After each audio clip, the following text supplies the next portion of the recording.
السلام علیکم ناظرین، میں محمد اسلم حسین سیاست کی خبروں میں آپ سب کا استقبال کرتا ہوں۔ ہندوستان میں کرونا وائرس کیسز بد سے بدتر ہوتے جا رہے ہیں۔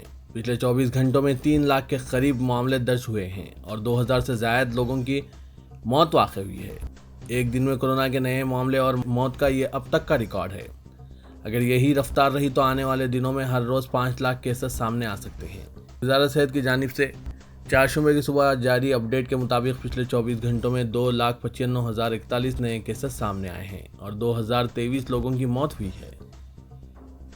ملک میں اب تک کی کل تعداد 1,56,16,130 ہو گئی ہے، جس میں سے 1,82,553 لوگوں نے اپنی جان گنوا چکے ہیں۔ ہندوستان میں وسائل اور سہولیات کی کمی کے سبب عالمی وبا کورونا وائرس کے کیسوں میں لگاتار اضافہ ہی ہوتا جا رہا ہے۔ ایسے میں ملک بھر کے کئی مریضوں کو اسپتال میں بیڈ تک دستیاب نہیں ہو رہے ہیں، تو ان حالات میں کووڈ-19 مریضوں کے لیے مسجد امید کی کرن اور زندگی کی علامت بن چکی ہے۔ گجرات کے وڈودرا میں ایک مسجد کو کووڈ-19 سینٹر میں تبدیل کر دیا ہے، جس میں 50 مریضوں کی رہائش کی جگہ ہے۔ کورونا کے جو مریض زندگی اور موت کی کشمکش میں ہیں، انہیں یہاں بہتر طور پر طبی سہولیات پہنچائی جا رہی ہے اور ان کی صحت کا خاص خیال رکھا جا رہا ہے۔ جہانگیر پورہ میں واقع مسجد کو 50 بستروں کی سہولت میں تبدیل کر دیا گیا ہے۔ مسجد کے ذمہ داروں نے بتایا کہ کووڈ-19 کے علاج و معالجہ سے متعلق سہولیات کی کمی نے انہیں اس بات پر آمادہ کیا کہ وہ مسجد کو بھی کورونا سے حفاظت اور اس کے علاج کا ایک مرکز بنائیں، تاکہ جو مریض اسپتال میں داخل نہ ہو سکیں تو انہیں یہاں جگہ دی جائے اور ان کا مناسب علاج کیا جائے۔ مسجد کے ایک ٹرسٹی عرفان شیخ نے بتایا کہ یہ پہل ماہ رمضان المبارک میں ہوئی ہے۔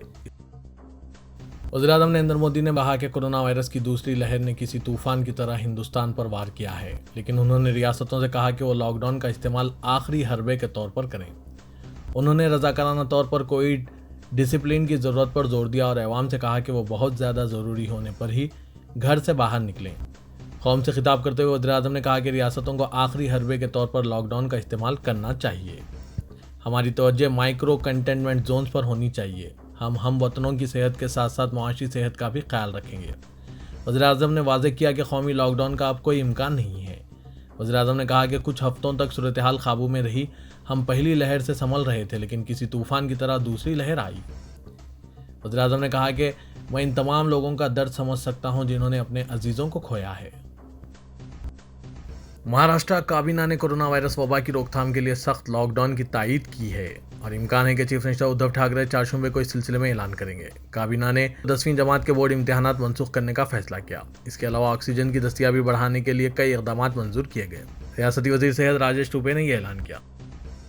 سپریم کورٹ نے الہ آباد ہائی کورٹ کو اتر پردیش حکومت کو یہ ہدایت دینے سے روک دیا کہ کووڈ-19 کیسوں میں اضافے کی وجہ سے 5 شہروں میں 26 اپریل تک سخت تحدیدات نافذ کی جائیں۔ Chief justice S A Bobde کی زیر قیادت بینچ نے یہ حکم جاری کیا۔ اس سے پہلے اتر پردیش کی جانب سے پیش ہوتے ہوئے سالیسیٹر جنرل تشار مہتا نے کہا کہ ریاست میں کورونا وائرس کو پھیلنے سے روکنے کے لیے کئی ہدایات جاری کی ہے، لیکن 5 شہروں میں لاک ڈاؤن صحیح اپروچ نہیں ہوگا۔ کرکٹر مہندر سنگھ دھونی کے والد اور والدہ کورونا پازیٹیو پائے گئے ہیں۔ انہیں رانچی کے پلس سپر اسپیشلٹی ہاسپٹل میں ایڈمٹ کرایا گیا ہے۔ دھونی ان دنوں انڈین پریمیئر لیگ میں کھیل رہے ہیں۔ کووڈ-19 لگاتار پاؤں پسار رہا ہے۔ جھارکھنڈ میں بھی کورونا وائرس کیسز کی تعداد بڑھ رہی ہے۔ چہارشنبے کو ٹیم انڈیا کے سابق کپتان مہندر سنگھ دھونی کے والد پان سنگھ اور ان کی والدہ دیویکا کو بریاٹو روڈ پر پلس اسپتال میں داخل کرایا گیا ہے۔ چنئی سپر کنگز کے کپتان دھونی ممبئی میں ہیں، جہاں آج یعنی چہارشنبے کو ان کی ٹیم کا سامنا کولکتہ نائٹ رائڈرز سے ہوگا۔ ریلوے پٹری پر گرے بچے کو موقع پر ٹرین کی آمد سے قبل سینٹرل ریلوے کے ملازم میور شولکے کو ریلوے نے 50,000 روپے انعام دینے کا اعلان کیا ہے۔ کلاسیکی لیجنڈز کی جانب سے میور کی بہادری کے سبب ایک نئی جاوا موٹر سائیکل کا بھی اعلان کیا گیا ہے۔ میور ممبئی کے وانگنی اسٹیشن پر بطور پوائنٹ میں تعینات تھے۔ 17 اپریل کو انہوں نے دیکھا کہ ایک بچہ ٹریک پر پلیٹ فارم سے گر رہا ہے۔ ایک ٹرین بہت تیزی سے اسی سمت آ رہی تھی۔ میور نے فوری طور پر ریلوے ٹریک پر تیز دوڑنا شروع کیا اور ٹرین کی آمد سے چند سیکنڈ پہلے بچے کو پلیٹ فارم پر بحفاظت چڑھا دیا۔ یہ سارا واقعہ سی سی ٹی وی کیمروں میں قید ہو گیا اور دیکھتے ہی دیکھتے سوشل میڈیا پر وائرل ہو گیا۔ وزارت ریلوے کی جانب سے ٹویٹر پر میور کو 50,000 روپے انعام دینے کی اطلاع دی گئی ہے۔ ملک کے کئی مقامات بشمول گجرات سے مسلسل بڑی تعداد میں آخری رسومات کی اطلاعات موصول ہو رہی ہے۔ کئی شہروں سے ایسی اطلاعات ہے کہ شمشان گھاٹوں اور قبرستانوں میں مسلسل آخری رسومات اور تدفین کی جا رہی ہے اور ان میں کووڈ پروٹوکول کا بھی لحاظ رکھا جا رہا ہے، لیکن ایسی اطلاعات سے اموات کے بارے میں سرکاری اعداد و شمار پر سوال پیدا ہو رہے ہیں۔ میڈیا کی ایک رپورٹ میں یہ بات کہی گئی۔ گجرات میں عالم یہ ہے کہ ارتیاں جلانے کی لکڑی اور گیس کی قلت پیدا ہو گئی ہے۔ ریاست کے دوسرے بڑے شہر سورت میں شمشان گھاٹ چلانے والے ادارے کے صدر کملیش سیون نے بتایا کہ ہم مکمل گنجائش کے ساتھ رات دن کام کر رہے ہیں تاکہ نعشوں کی آخری رسومات کر سکیں۔ سورت، گجرات، جام نگر اور احمد آباد میں شمشان گھاٹوں میں معمول سے 4 گنا زیادہ ارتیاں لائی جا رہی ہے۔ کانگریس کی جنرل سیکرٹری پرینکا گاندھی وڈرا نے کہا کہ وہ عالمی وبا سے بری طرح متاثر ہوئی ہیں۔ یہ اثر مرض میں مبتلا ہونے کا نہیں بلکہ وہ لوگوں کی موت کا ہے جو معقول طبی امداد کے فقدان کے باعث مر رہے ہیں۔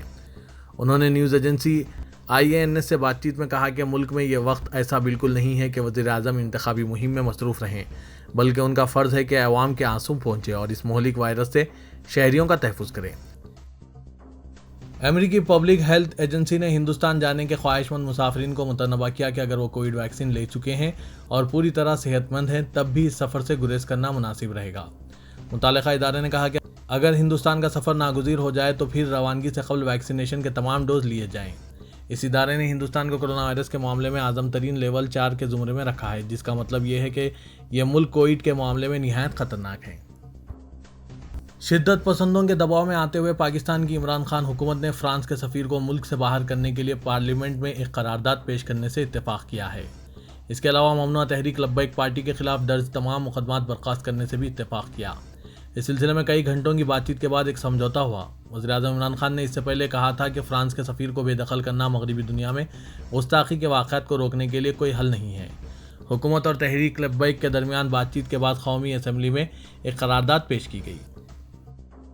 تلنگانہ حکومت کی جانب سے رات کے کرفیو کے نفاذ کے اعلان کے بعد آج رات کرفیو کے بعد تمام بازاروں کو وقت سے پہلے بند کر دیا گیا اور مساجد بھی مقررہ وقت سے پہلے ہی بند کر دی گئی۔ مساجد کے ذمہ داروں نے عوام کی رہنمائی کرتے ہوئے انہیں سرکاری احکامات پر سختی سے عمل آوری کی تلقین کی اور وقت سے پہلے عبادتوں کا اہتمام کیا گیا۔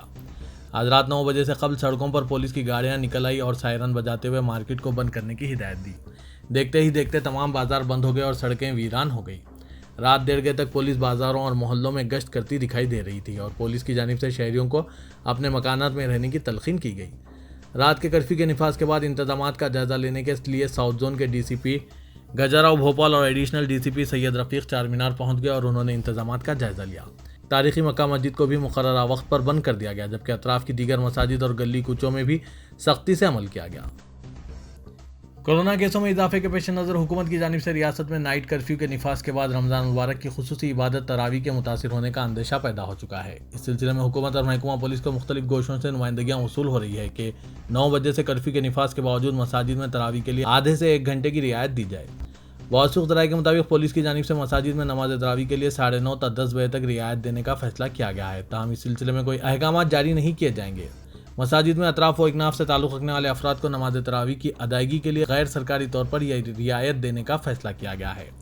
مساجد کمیٹیوں کو اس سہولت سے استفادہ کرتے ہوئے نماز عشاء کے اوقات میں تبدیلی کرتے ہوئے 10 بجے تک تراویح کی تکمیل کا موقع مل سکتا ہے۔ تاریخی مکہ مسجد جہاں نماز عشاء 9 بجے مقرر تھی، وہاں نماز عشاء کا وقت 8 بجے مقرر کیا گیا اور 10 بجے تک حافظ و قاری محمد رضوان قریشی تراویح میں 3 پارے سنا رہے ہیں۔ اس تبدیلی پر عمل آوری منگل سے شروع ہو چکی ہے۔ کورونا وائرس کی وبا نے ساری دنیا میں زبردست تباہی مچا رکھی ہے۔ خاص طور پر ہمارے وطن عزیز ہندوستان کے حالات بہت زیادہ سنگین دکھائی دیتے ہیں۔ کورونا کی پہلی لہر نے جہاں ہندوستان کو جانی و مالی طور پر شدید نقصان پہنچایا، وہیں اس وبا کی دوسری لہر پہلی لہر سے بھی بہت زیادہ خطرناک دکھائی دے رہی ہے۔ پچھلے 41 دنوں سے سارے ملک میں دہشت کا ماحول ہے۔ اب تو یہ حال ہو گیا ہے کہ ہر روز اوسطاً 2.5 لاکھ سے زائد لوگ متاثر ہو رہے ہیں اور روزانہ اوسط 2000 افراد اپنی زندگیوں سے محروم ہو رہے ہیں۔ خود ہماری ریاست تلنگانہ کا بھی برا حال ہے۔ ریاستی حکومت نے عوام کو کورونا وبا سے بچانے کے لیے رات 9 بجے تا صبح 5 بجے رات کا کرفیو بھی نافذ کر دیا ہے۔ ان حالات میں ہم تمام کو بہت ہی ڈسپلن کا مظاہرہ کرتے ہوئے بڑی احتیاط کے ساتھ زندگی گزارنی چاہیے۔ ان خیالات کا اظہار ایڈیٹر سیاست جناب زاہد علی خان نے اپنے ایک بیان میں کیا۔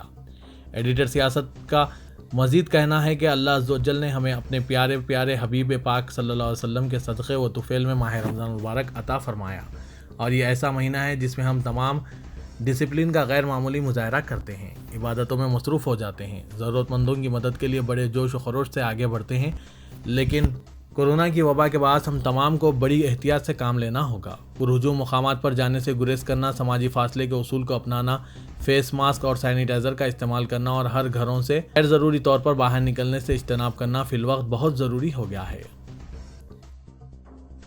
دونوں شہروں حیدرآباد اور سکندرآباد میں افطار سے عین قبل موسلادھار بارش نے موسم کو خوشگوار بنا دیا۔ محکمہ موسمیات کی جانب سے کی گئی پیش قیاسی کے مطابق دونوں شہروں کے علاوہ مضافاتی علاقوں میں منگل کی شام گرج اور بجلی کے ساتھ ہوئی بارش کے سبب موسم خوشگوار ہو گیا اور شہر کے بیشتر علاقوں میں ہوئی بارش کے باعث بعض مقامات پر مجلس بلدیہ عظیم تر حیدرآباد کے عملے کو سڑکوں سے پانی کی نکاسی انجام دینی پڑی، لیکن شہر میں جا بجا پڑے ہوئے کچرے سے شہر کے رہائشی علاقوں میں بدبو تعفن پھیلنے لگا ہے۔ دونوں شہروں کے کئی علاقوں میں بارش اور تیز ہواؤں کے سبب درختوں کے گرنے کے علاوہ برقی تاروں کے ٹوٹنے کی بھی شکایت موصول ہوئی ہے۔ رکن پارلیمنٹ حیدرآباد و صدر مجلس اسد الدین اویسی نے لاک ڈاؤن اور کرفیو کو نقصان دہ قرار دیا اور کہا کہ اس سے عوام اور کمزور ہو جاتے ہیں۔ اسد الدین اویسی نے چیف منسٹر کے چندر شیکھر راؤ سے مطالبہ کیا کہ وہ رات کے کرفیو کے ضمن میں جاری کردہ سرکاری احکام میں ترمیم کرتے ہوئے رات 9 بجے کے بجائے 10 بجے شب سے کرفیو کا آغاز کریں تاکہ کاموں اور تجارت کے بعد عوام اپنے گھروں کو آسانی سے واپس ہو سکے۔ دودھ اور اہم غذائی اشیاء کو مستثنی خدمات کی فہرست میں شامل کیا جائے۔ صدر مجلس نے آج اپنے سلسلہ وار ٹویٹ میں لاک ڈاؤن اور کرفیو سے متعلق فیصلے پر اپنے تبصرے میں کہا کہ تلنگانہ ہائی کورٹ نے ریاستی حکومت کو 48 گھنٹے میں رات کے کرفیو کے بارے میں فیصلہ کرنے کی ہدایت دی، بصورت دیگر عدالت کی جانب سے احکام جاری کرنے کی بات کہی۔ اس پر آج ریاستی حکومت نے رات کے کرفیو کو نافذ کر دیا۔ اویسی نے کہا کہ پالیسی فیصلوں کے بارے میں عدالتوں کی جانب سے فیصلہ کرنا بدقسمتی کی بات ہے۔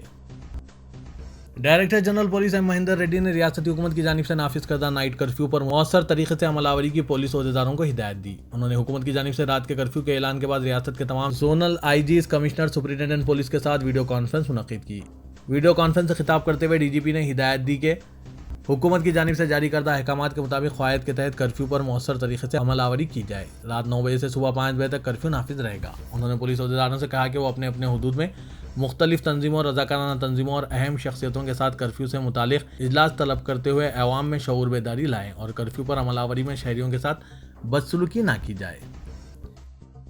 ریاست تلنگانہ میں کورونا کا قہر عروج پر پہنچ چکا ہے۔ گزشتہ سال مارچ میں کورونا کے منظر عام پر آنے کے بعد سے پہلی مرتبہ تلنگانہ میں تقریباً 6000 سے زیادہ پازیٹیو کیسز درج ہوئے ہیں۔ اس کے علاوہ 20 افراد فوت ہوئے ہیں۔ کورونا کی دوسری لہر نے تلنگانہ کے تمام 33 اضلاع کو بری طرح متاثر کر دیا ہے۔ وزارت صحت کی جانب سے چہارشنبے کی صبح کووڈ کے اپڈیٹ کے مطابق ریاست تلنگانہ میں پچھلے 24 گھنٹوں میں 6542 نئے کیسز درج ہوئے ہیں اور 20 افراد فوت ہونے کی اطلاع ہے۔ گریٹر حیدرآباد میونسپل کارپوریشن میں 898 کیسز درج ہوئے ہیں، وہیں میرچل ملکاجگری میں 570، رنگا ریڈی میں 532، سنگا ریڈی میں 320، نظام آباد میں 427 کیسز درج کیے گئے ہیں۔